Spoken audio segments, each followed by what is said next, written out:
It's Danny Flexen here for Seconds Out. Delighted to be joined by my good friend, talent relations for Probellum, Sam Jones. Sam, how are you? I'm pleased you consider me a friend now, Danny. I'm pleased we've crossed that I bridge. hope it's reciprocated, Sam. It is. Yes, mate. It is. It is. We enjoy. We listen. You interview me quite regularly now, don't you, Danny? It's called it's an unbreakable bond. Is that right? I mean, Yeah. I've tried to break it. It's like an addiction. I can't kick it. Fair enough. So I'm not long back from Abu Dhabi. I'm on 35 hours, I think, no sleep at the moment. So I'm hanging in like a soldier before it gets to UK bedtime, so I can get back on the normal body clock. Yeah. But Abu Dhabi was pretty amazing, not just for the kind of trips and stuff, but the work side of it as well. The fight night, very well organised and some really good action. So let's kind of go through it, starting with maybe lower down the card. We saw Zelfa Barrett unsuccessful, as it turned out, albeit perhaps a career best performance against Shavkat Rakhimov. Boxed really well and then just started to move away from him in the later rounds and ultimately injured his leg and got stopped. What did you make of that? I didn't really know what happened, but what I could see is, I mean, I actually messaged Zelfa earlier, but like you don't really, do you know when you send someone a message and they lose and like you don't want to sound like it can sometimes come across patronising, but I was very genuine. I thought he boxed out of his skin, Zelfa. I thought he boxed out of his skin, and he can learn from this. You know what I mean? Like it's not over yet. His career's not over. His career's like it's just getting started. So fair play to Zelfa. He boxed out his skin, but you could see Rakhimov. Yeah.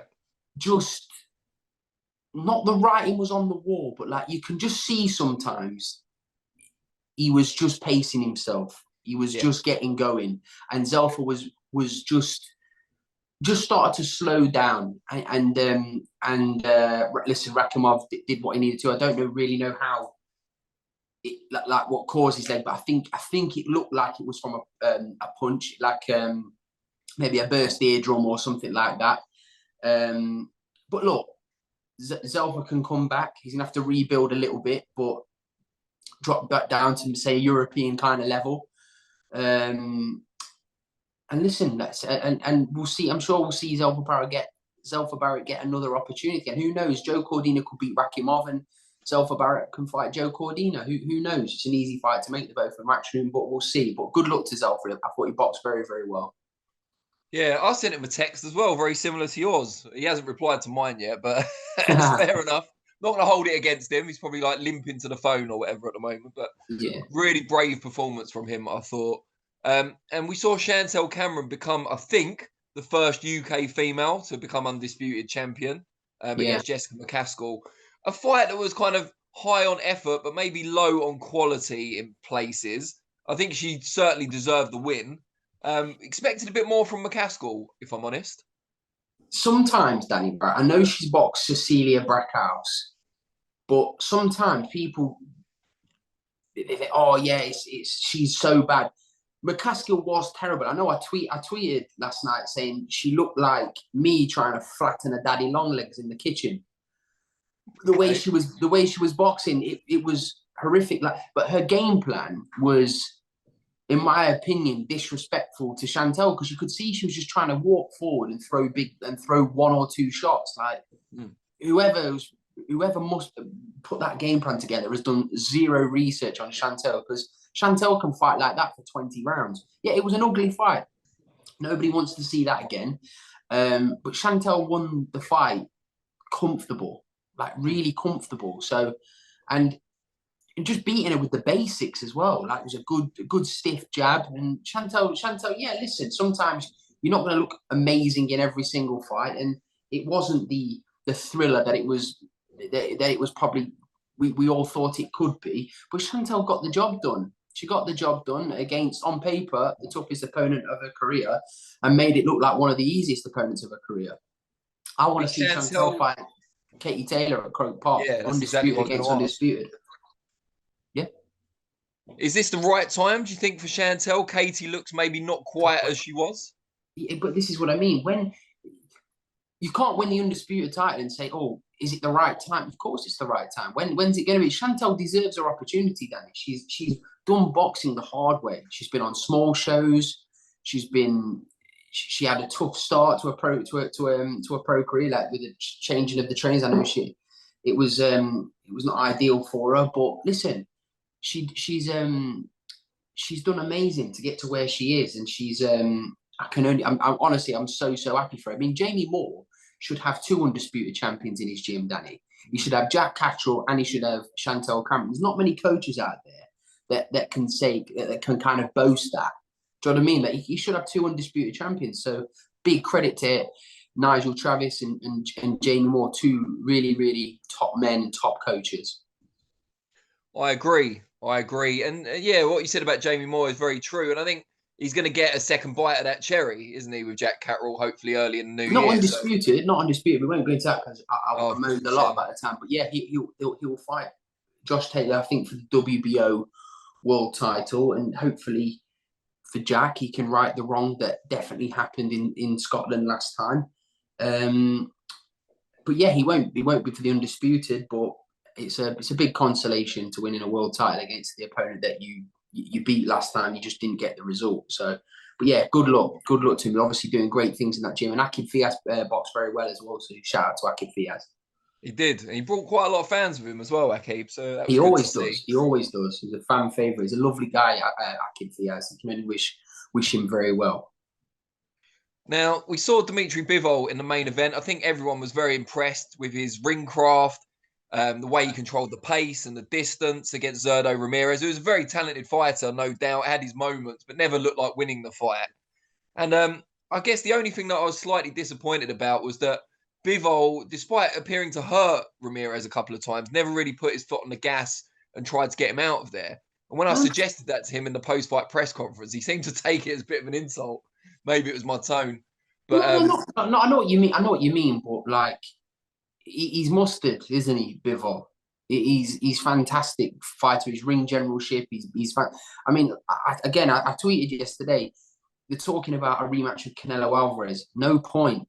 He will not beat Bivol in a month for Sundays, Danny. He just needs to kind of hold the L, throw it under the carpet, and keep being a super middleweight, because you're not beating Bivol. He's not as great as Canelo is, and Canelo's a great fighter, all-time great, legend, future Hall of Famer. You're not beating Bivol, mate. Not happening. In the post-fight interview, Bivol seemed more keen to get on with Artur Beterbiev than Canelo, despite the obvious financial. Danny, that's the fight. That is the fight that should be happening. I mean, listen, I know Anthony Yard's number one, and love Anthony Yard, but I want to see if Anthony Yard's the best light heavyweight in London before I see him, if he's the best fight in the world again. I mean, the Kovalev fight, I'm sure he'd have got a lot of experience from that. But other than Kovalev, I mean, yes, but the Lyndon Arthur wins a good win, because he looked very good against Lyndon Arthur. But I want to see if he's the best in London first. Him and Joshua Buatsi is a huge, huge fight. What's happening with Buatsi? I was talking to someone about this morning. Like, the Pascal fight fell through because of VADA, whatever. But he's been in and around number 1, number 2 with the governing bodies for, 2 years now? I think Joshua Buatsi will possibly fight Callum Smith. That's what I'm kind of hearing. And I think, listen, that's a great fight. That really is a top fight. So you can't moan at that. But I would prefer to see if they, I don't know, like Callum Smith have maybe ever got one of the world. I don't know. I want to see Bivol against Beterbiev, and the winner out of Buatsi and Yard fight the winner of that fight. And Callum Smith, I'm sure he's in and around that mix himself. Great fighter, Callum Smith. But I want to see the Battle of London. I want to see Anthony Yard against Joshua Buatsi. People can say, oh, no, it's not. Anthony Yard's mandatory. I personally think it's a very hard fight for Anthony Yard. He has a chance because he can punch, and Beterbiev's not getting any younger. I think he's about 36, 37, is he, Beterbiev? Yeah. So he's not getting any younger, and Anthony Yard's in his prime. But I just want to see Buatsi against Yard. I'm so, because I just kind of think, and people say that, oh, that fight will never go away. It may be true, but don't we want to put these boys in the ring with that? Watch JB, I think he's 30 years old. Anthony Yard, 31. They're in their primes. Fight now, guys. Fight now, and let's see who's the best in Britain. With The best in London first.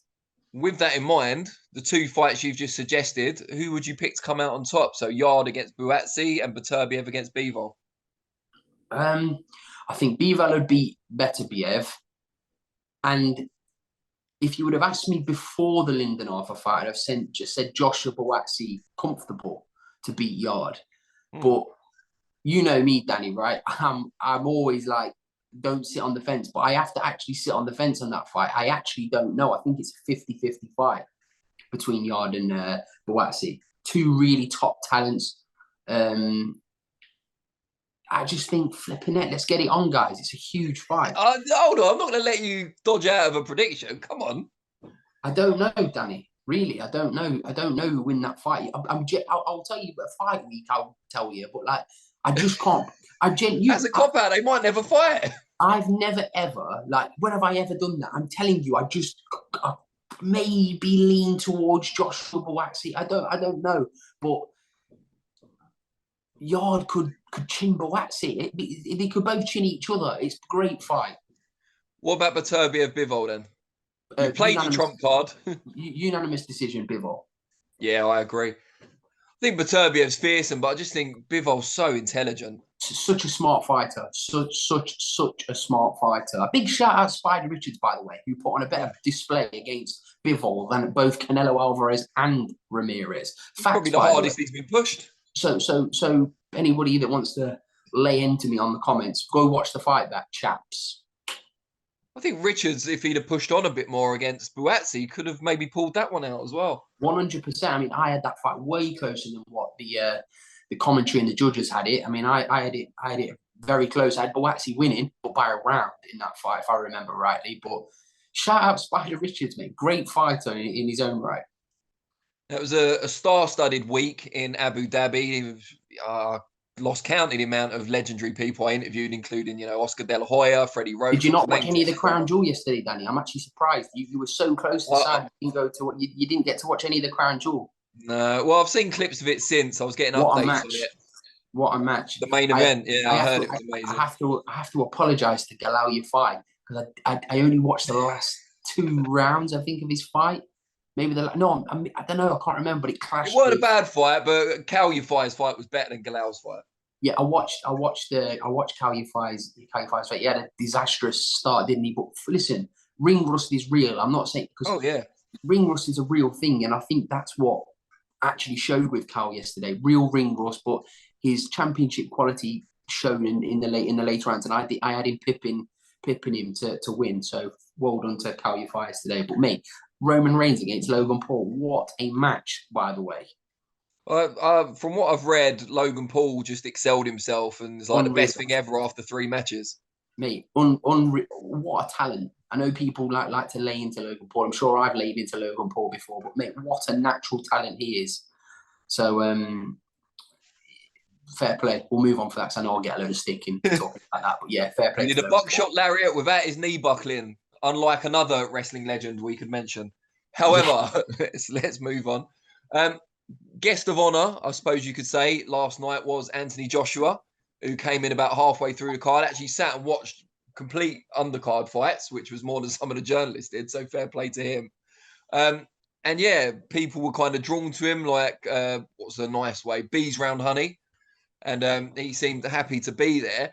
He mentioned about contemplating taking a year out from the ring after his second defeat to Usyk, and said that's still under consideration. Although when Eddie Hearn was quizzed about it later, he said, no way he's taking a year out. He'll be back, March, April. What do you make of this kind of possible desire to take a long hiatus? I think if Anthony Joshua was 26 or but Anthony Joshua's, what is he, 33? AJ now? 32, 33?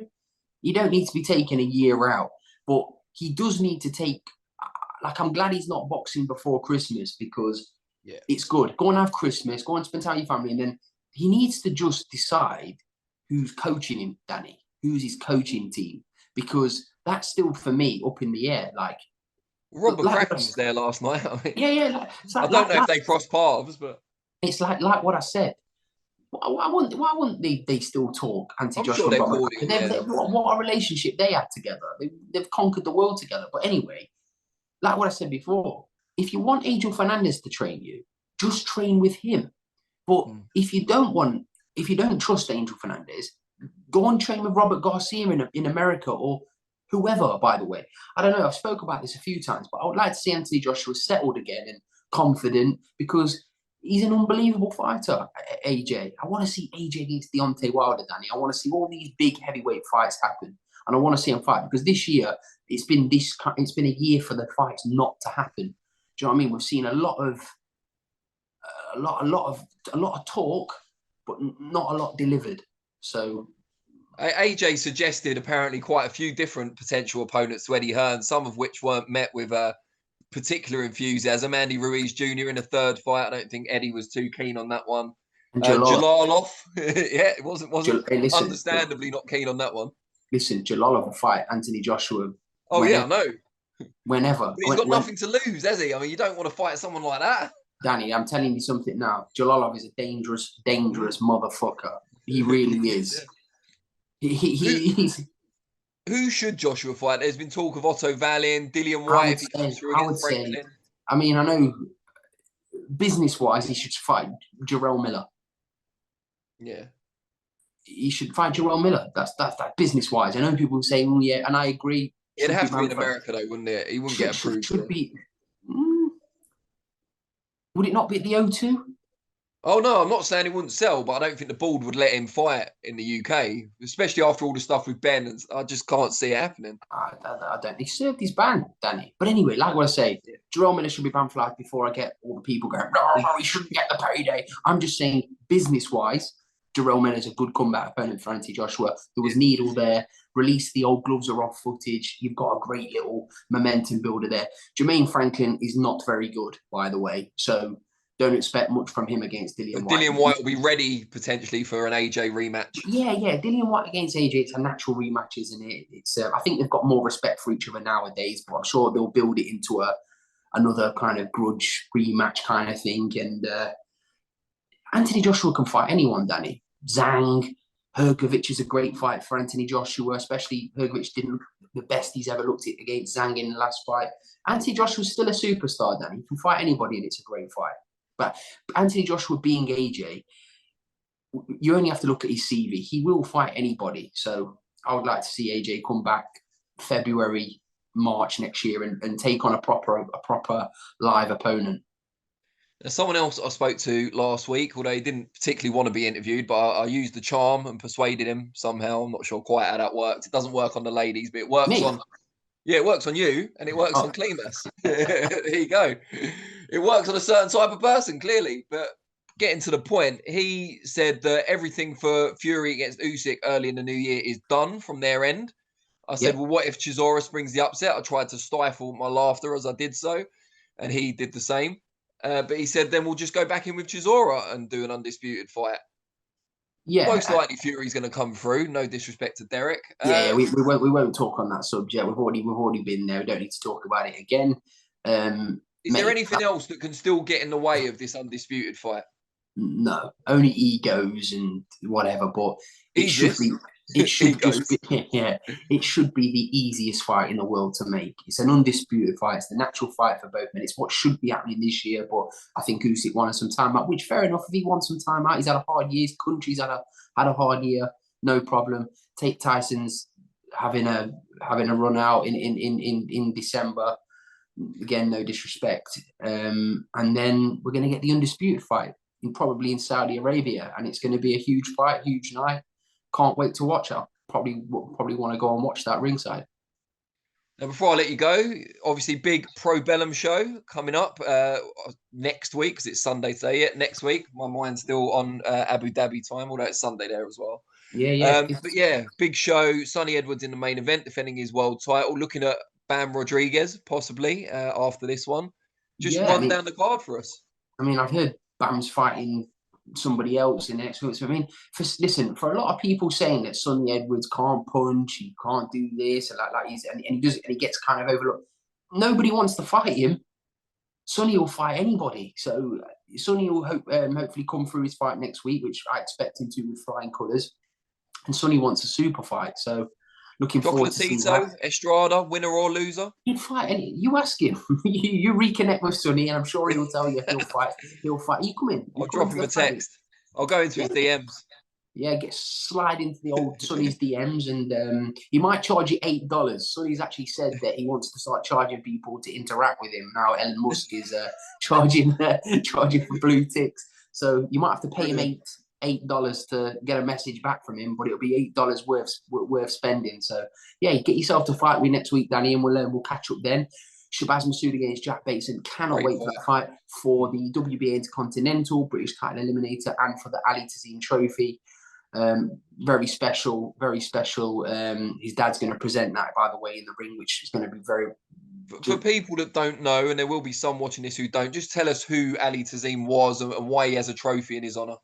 So Ali Tazeem is a kid that I knew from years back, who used to train in a gym in Derby with a friend of mine called Asghar Ter. And years later, I reconnected with his dad.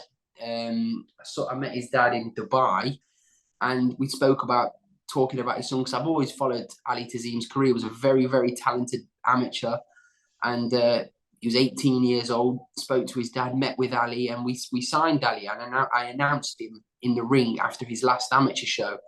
And only a couple of weeks later, he tragically died in a car crash.